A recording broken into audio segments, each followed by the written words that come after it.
કાળઝાળ ગરમી વચ્ચે હવામાન વિભાગની વધુ એક આગાહી સામે આવી છે। રાજ્યમાં આગામી 7 દિવસ તાપમાન યથાવત રહેવાની આગાહી કરવામાં આવી છે। આગામી 3 દિવસ રાજ્યમાં ભારે પવન ફૂંકાવાની પણ શક્યતા છે।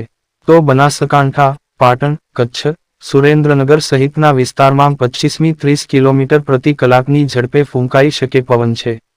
અરેબિયન સાગરમાંથી ભેજ આવતા બફારો વધી શકે છે।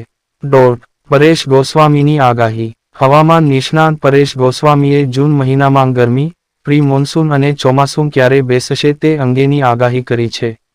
પરેશ ગોસ્વામી દ્વારા કરવામાં આવેલી આગાહી અનુસાર ગુજરાતમાં નિશ્ચિત તારીખ કરતાં 2.5-3 દિવસ વહેલું ચોમાસું આવી શકે છે।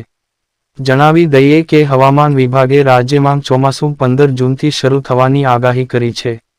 વાતાવરણ શુષ્ક રહેવાની આગાહી। હવામાન વિભાગે 4 જૂને રાજ્યમાં વાતાવરણ શુષ્ક રહેવાની આગાહી કરી છે।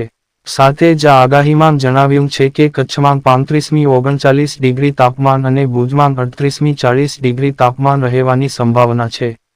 અમરેલી, ભાવનગર, રાજકોટ અને સુરેન્દ્રનગરમાં 42થી 44 ડિગ્રી તાપમાન રહેવાની સંભાવના છે।